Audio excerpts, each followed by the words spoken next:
खुलुमबाय बेयो बड'लेण्ड इंखं टेलिभिजन दिनै 5 फेब्रुवारि 2021 शुक्रबार खालि सानसेनि बरादखौ नोंथांमोननि खाथियाव लाबोदों आं सदानन्द दैमारिया।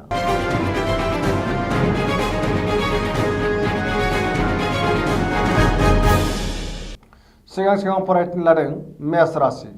दिनैनि साना जोबोर मोजां, गोसोखौ जोबोर गोजोननाय मोनगोन, गोसोनि बोलोआ बांगोन, देहाया दिनै मोजाङै थागोन, मोननो गोनां धोनखौ दिनै मोननो हागोन। रांखावरियाव जोबोर मोजां, बेफार फालांगियावबो मोजां मुलाम्फा मोनगोन, मावनो लानाय खामानिखौ गोरलैयैनो मावफुंनो हागोन, नखराव बिसि फिसायनि गेजेराव अननानै फैगोन, समाजाव मान मोनगोन, बयनिबो गोसोखौ जै खालामनो हागोन, सेंग्रा सिख्लाफ्रा गोसोनि साननायफोरखौ फोरमायलायनो हागोन। जेरावखि थाङा मानो खामानिफ्रा जाफुंगोन, गुबुनजों बाख्नायजानानै गोसोखौ जोबोर गोजोननाय मोनगोन, मावनो लानाय खामानिखौ थि समावनो मावफुंनो हानानै बांसिन गोजोनगोन। फरायसाफ्रा फरायनायाव गोसो दुंगोन, लाइमोनफोरनि गोसोआ जोबोर रमान्टिक जागोन।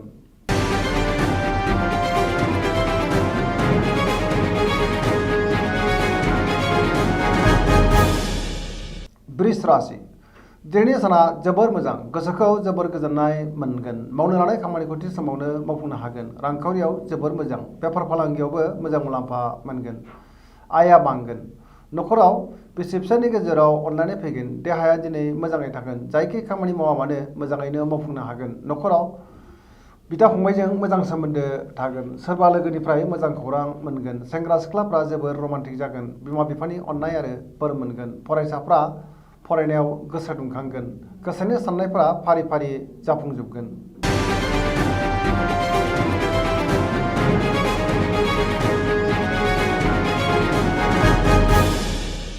मिथुन राशि।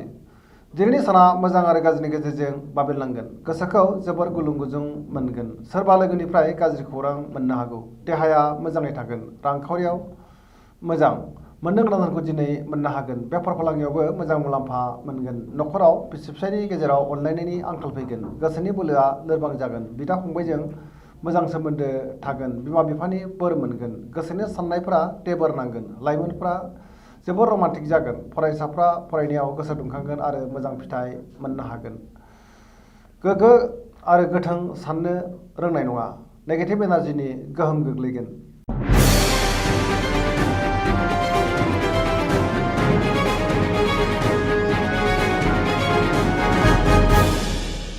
कर्कट राशि।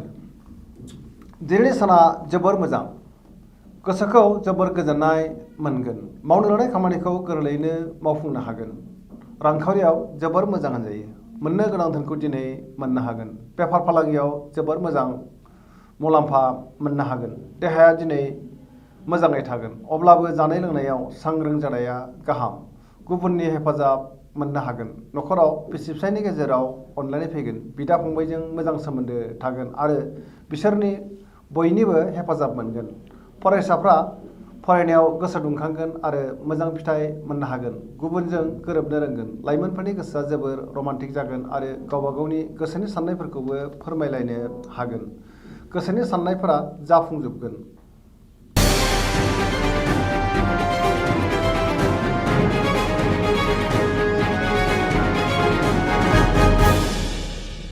सिंह राशि।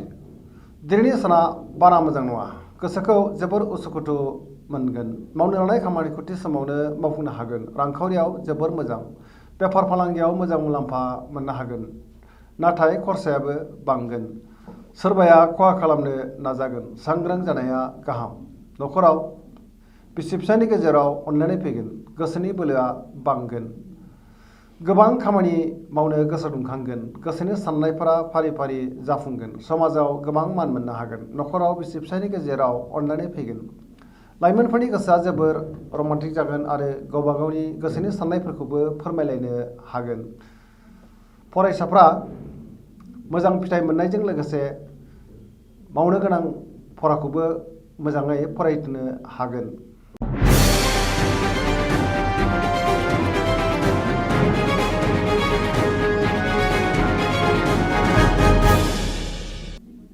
कन्या राशि।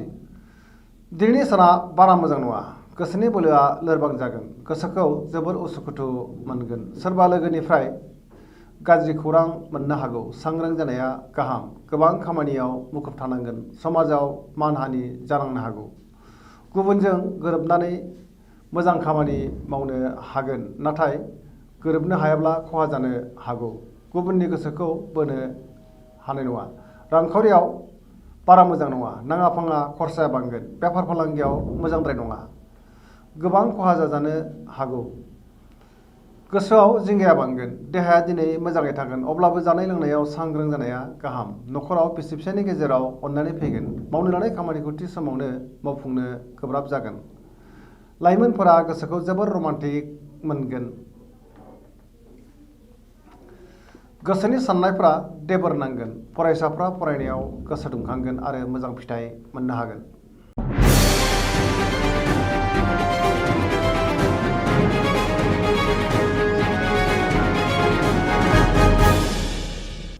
तुला राशि।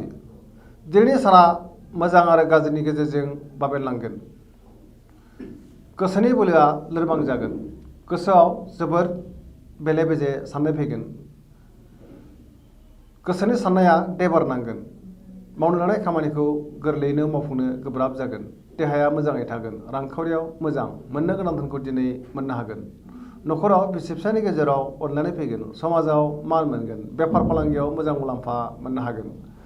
लोगोफोरनि हेफाजाब मोनगोन। सोरबा आगुनि लोगोजों बहाबा लोगो मोनलायनायनि खाबु जागोन। सिगांनि आद्रा खामानिखौ मावफुंनो हागोन। सोरबाया गाज्रि नोजोर होखोमानोबो हागौ। सांग्रां जानाया गाहाम। लाइमोनफोरनि गोसोआ जोबोर रमान्टिक जागोन।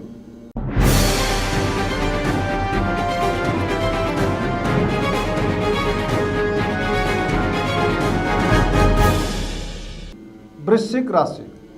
दिनैनि साना जोबोर मोजां। गोसोखौ जोबोर गोजोननाय मोनगोन। सोरबा लोगोनिफ्राय मोजां खौरां मोनगोन। मावनो लानाय खामानिखौ थि समावनो मावफुंनो हागोन। गोसोनि साननाया जाफुंगोन। नखराव बिसि फिसायनि गेजेराव अननानै फैगोन। बिदा फंबायजों मोजां सोमोन्दो थागोन। बिमा बिफानि अननाय आरो बोर मोनगोन। रांखावरियाव जोबोर मोजां। मोननो गोनां धोनखौ दिनै मोननो हागोन। बेफार फालांगियाव मोजां मुलाम्फा मोनगोन। देहाया दिनै मोजाङै थागोन, अब्लाबो जानाय लोंनायाव सांग्रां जानाया गाहाम। गुबुनजों जोबोर मोजां मोनजागोन। लोगोफोरनि हेफाजाब मोनगोन। गोसोआ दिनै जोबोर रमान्टिक जागोन। बिमा बिफानि अननाय आरो बोरखौ मोनबाय थागोन। फरायसाफ्रा फरायनायाव गोसो दुंखांगोन आरो मोजां फिथाइ मोनगोन।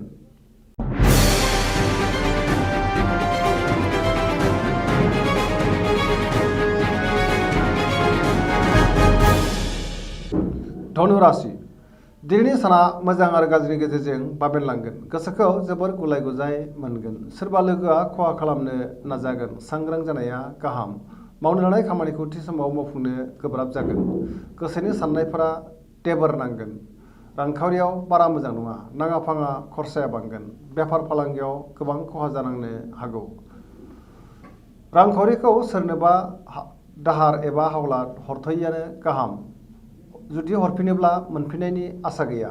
समाजाव मान मोनगोन। देहाया मोजाङै थागोन। गोबां रोखोमनि जेंना जेंनायाव गोग्लैनांनो हागौ। सांग्रां जानाया गाहाम। लाइमोनफोरा गावबा गावनि गोसोनि साननायफोरखौ फोरमायलायनो हागोन आरो गोसोआ जोबोर रमान्टिक जागोन।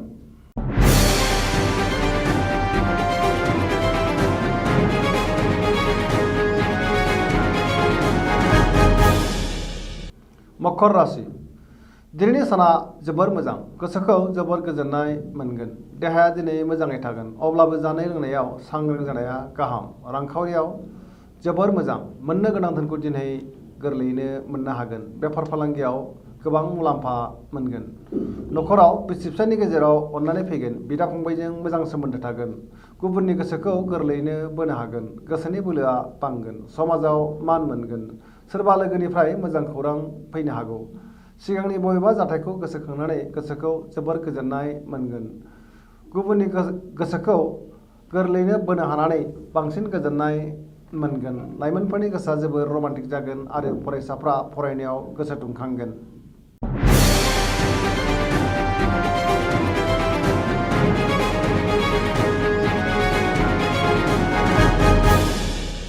कुम्भ राशि।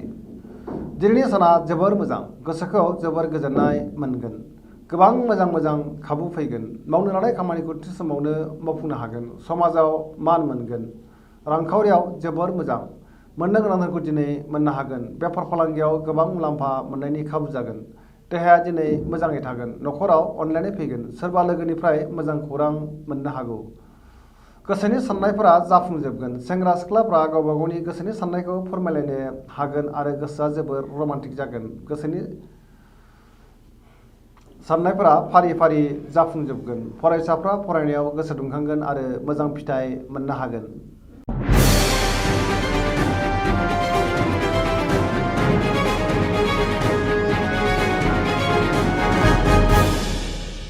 मीन राशि दिनैनि साना जोबोर मोजां। गोसोखौ जोबोर गोजोननाय मोनगोन। गुबुननि हेफाजाब मोनगोन।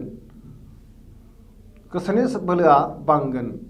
गावनि गोसोनि साननायखौ गुबुननो फोरमायनो हागोन। देहाया दिनै मोजाङै थागोन। रांखावरियाव जोबोर मोजां। मोननो गोनां धोनखौबो दिनै मोननो हागोन। बेफार फालांगियाव गोबां मुलाम्फा मोनगोन। न'खराव बिसि फिसायनि गेजेराव अननानै फैगोन। बिमा बिफानि अननाय आरो बोर मोनगोन। गुबुननि गोसोखौ गोरलैयैनो बोनो हागोन। मावनो लानाय खामानिखौ थि समावनो मावफुंनो हागोन। जायखि खामानि मावा मानो जोबोर सांग्राङै मावफुंनो हागोन। लाइमोनफोरनि गोसोआ जोबोर रमान्टिक जागोन आरो गावबा गावनि गोसोनि साननायफोरखौबो फोरमायलायनो हागोन। फरायसाफ्रा फरायनायाव मोजां फिथाइ मोनगोन आरो गोसो दुंखांगोन। दिनैनि राशि फरायनाया एसेनोसै। जोबनायाव बेखौनो खावलायो जाहाथे नोंथांमोना सानफ्रामबो जोंनि बे बड'लेण्ड इंखं टेलिभिजनखौ नायबाय थायो आरो साबस्क्राइब खालामो। एसेनोसै। गोजोन्थों।